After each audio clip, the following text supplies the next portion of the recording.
ಇನ್ನು ಐಟಿ ದಾಳಿ ಬಗ್ಗೆ ನಿನ್ನೆ ಭವಿಷ್ಯವನ್ನ ನುಡಿದಿದ್ರು ಸಿಎಂ ಕುಮಾರಸ್ವಾಮಿ ಅವರು. ಸಿಎಂಗೆ ಮಾಹಿತಿಯನ್ನ ಕೊಟ್ಟಿದ್ದು ಜೆಡಿಎಸ್ನ ಕಾರ್ಯಕರ್ತ, ಕ್ಯಾಬ್ ಚಾಲಕನಾಗಿದ್ದಂತ ಜೆಡಿಎಸ್ನ ಕಾರ್ಯಕರ್ತ ಮಾಹಿತಿಯನ್ನ ನೀಡಿದ್ದ. ಐಟಿ ದಾಳಿ ಬಗ್ಗೆ ನಿನ್ನೆ ಭವಿಷ್ಯವನ್ನ ನುಡಿದಿದ್ರು ಸಿಎಂ ಎಚ್.ಡಿ. ಕುಮಾರಸ್ವಾಮಿ ಅವರು. ಯಾವ ರೀತಿಯಾಗಿ ಎಲ್ಲಿ ಕ್ಲೂ ಸಿಕ್ತು ಅನ್ನೋದೇ ಪ್ರಶ್ನೆ ಆಗಿತ್ತು. ಇಲ್ಲಿ ಪ್ರಮುಖವಾಗಿ ಆ ಕ್ಲೂ ಸಿಕ್ಕಿದ್ದು ಒಬ್ಬ ಕ್ಯಾಬ್ ಚಾಲಕನಿಂದ. ಆತ ಜೆಡಿಎಸ್ನ ಕಾರ್ಯಕರ್ತ. ಐಟಿ ಕ್ಯಾಬ್ ಅನ್ನ ಬುಕ್ ಮಾಡಿದ್ರು, ನಂತರ ಮಾಹಿತಿ ಲಭ್ಯವಾಗಿದೆ. ಸಿಎಂಗೆ ಮಾಹಿತಿಯನ್ನ ನೀಡಿದ್ದು ಕ್ಯಾಬ್ನ ಚಾಲಕ ಅನ್ನುವ ಮಾಹಿತಿ ಲಭ್ಯವಾಗ್ತಾ ಇದೆ. ಇಂದು ಮುಂಜಾನೆಯಿಂದಲೇ ವಿವಿಧೆಡೆ ದಾಳಿಯನ್ನ ನಡೆಸಲಾಯಿತು. ಇದೆಲ್ಲದರ ಮಾಹಿತಿ ಲಭ್ಯವಾಗಿದ್ದು ಕ್ಯಾಬ್ ಚಾಲಕನಿಂದ ಅಂತೆ.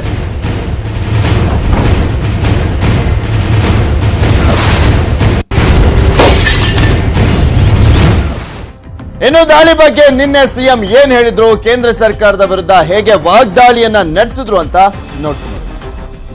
ಇವತ್ತು ಹಾಲು ರೆಡಿಯಾಗಿದೆ. 250 ಜನ ಬೇರೆ ಬೇರೆ ರಾಜ್ಯಗಳಿಂದ ಕರೆಸ್ಕೊಂಡು, ಅದಕ್ಕೆ ರಾಜ್ಯ ಸರ್ಕಾರದ ಯೂಶಿಯಲಿ ಇನ್ಕಮ್ ಟ್ಯಾಕ್ಸ್ನವ್ರು ರೈಡ್ ಮಾಡಿದ್ರೆ ರಾಜ್ಯ ಸರ್ಕಾರದ ಪೊಲೀಸ್ ಇಲಾಖೆಯಿಂದ ನೆರವು ತೆಗೆದುಕೋತಾರೆ.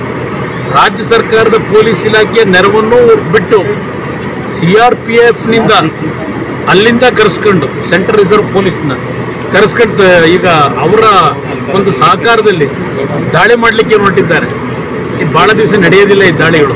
ಇಲ್ಲಿಯ ಉಸ್ತುವಾರಿ ನೋಡ್ಕೊಳ್ತಕ್ಕಂಥ ಇನ್ಕಮ್ ಟ್ಯಾಕ್ಸ್ನ ಯಾರೋ ಬಾಲಕೃಷ್ಣ ಅಂತ ಇದ್ದಾರಲ್ಲ, ಬಿಜೆಪಿಯ ಏಜೆಂಟ್, ಆ ವ್ಯಕ್ತಿ ಇವತ್ತು ITಯ ಹೆಡ್ ಏನಿದ್ದಾರೆ ಏಜೆಂಟು, ಅವರು IRS ಆಫೀಸರ್ ಆಗಿ ಕೆಲಸ ಮಾಡ್ತಾ ಇಲ್ಲ, ಡೈರೆಕ್ಟ್ ಆಗಿ ಏಜೆಂಟ್ ಆಗಿ ಕೆಲಸ ಮಾಡ್ತಾ ಇದ್ದಾರೆ. ವೆಸ್ಟ್ ಬೆಂಗಾಲ್ನಲ್ಲಿ ನಡೀತಲ್ಲ, ಚೀಫ್ ಮಿನಿಸ್ಟರ್ ಮಾಡಿದ್ರಲ್ಲ, ಅದೇ ರೀತಿ ನಾನು ಹೇಳಿಬೇಕಾದ್ದು ಎಚ್ಚರಿಕೆಯಿಂದ ಇರಲಿ ಅನ್ನೋದು ಹೇಳಲಿಕ್ಕೆ ಬಯಸಿದ್ದೀನಿ. ವೆಸ್ಟ್ ಬೆಂಗಾಲ್ನಲ್ಲಿ ನಡೀತಲ್ಲ, ಚೀಫ್ ಮಿನಿಸ್ಟರ್ ಮಾಡಿದ್ರಲ್ಲ, ಅದೇ ರೀತಿ ನಾನು ಹೇಳಿಬೇಕಾದ್ದು ಎಚ್ಚರಿಕೆಯಿಂದ ಇರಲಿ ಅನ್ನೋದು ಹೇಳಲಿಕ್ಕೆ ಬಯಸಿದ್ದೀನಿ.